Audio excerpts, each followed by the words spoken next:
Chapter 4 The Kitchen of the Trueheart House. The First Story Letter. 7:30 a.m. Breakfast was always a very busy and a very noisy time in the Trueheart household. Great wooden bowls of hot porridge clattered and spilled and slopped up and down the big table. Tom always helped his mother.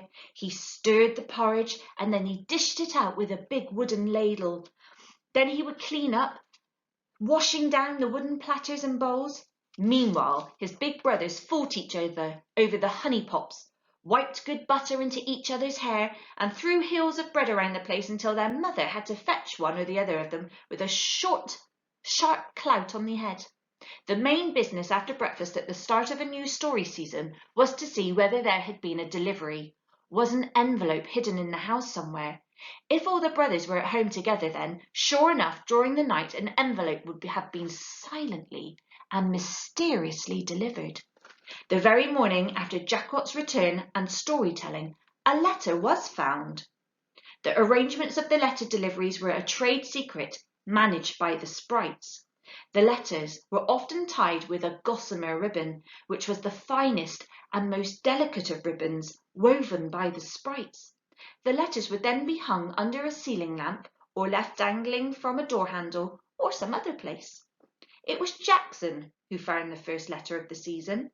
It was propped just inside the kitchen porch, poking out of the top of a muddy 7-league boot where young Jollity had left it the night before.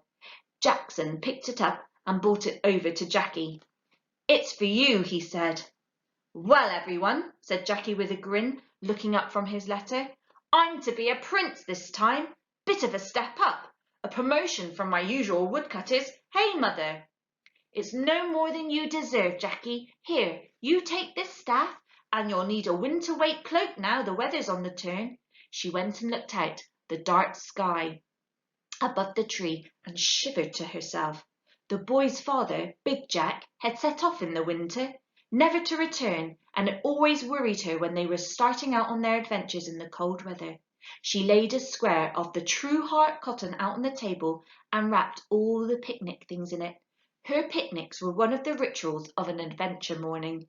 She usually put in a good wedge of hard cheese, some flat crunchy oatcakes, a half a loaf of dark pumpernickel bread, a handful of dried fruit, an apple, a cold cooked sausage or two, a stone jar of ale, and a water bottle. Then she would tie the bundle of goodies tightly to the top of a stout pack staff. Jackie fetched down his sword and scabbard and his battered old travel satchel. He put the letter and some maps in the satchel, and he draped his warm winter cloak around his broad shoulders, along with his round shield. The brothers all crowded in the hallway together and wished him well for the adventure. They couldn't resist teasing him, for he had a fondness for princesses. "Find a nice princess for yourself, and try and keep hold of her this time, eh, Jackie?" they called out. "It's about time." And they all laughed. Jackie shook his head, but he had a sheepish grin on his face all the same. "All right then, our mother," Jackie said as he hoisted the pack-staff over his shoulder and stepped up to the door. "I'm ready." Tom pulled the door open for him, and a swirl of cold wind blew all of a sudden into the cosy kitchen. Tom shivered, and Jackie pulled his cloak tighter about him and ruffled Tom's hair. And there's a picture of Jackie with his staff over his shoulder and his picnic there, tied up in the Trueheart cotton. "Bye then, young Tom," he said. "Look after Mother. I'll be back in good time for your birthday, and with a whole new story for you all to hear." His mother said, "Now then, Jackie, just you bring yourself back safe and sound, and how about a kiss for your mother?" Jackie turned and gave her a slightly embarrassed peck on the cheek. "Make sure you keep warm now," she said, and patted the back of his cloak fondly as he stepped away.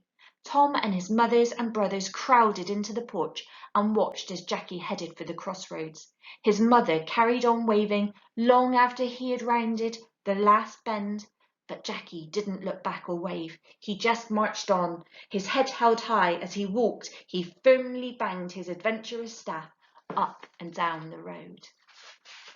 I will see you next time for chapter Chapter 5.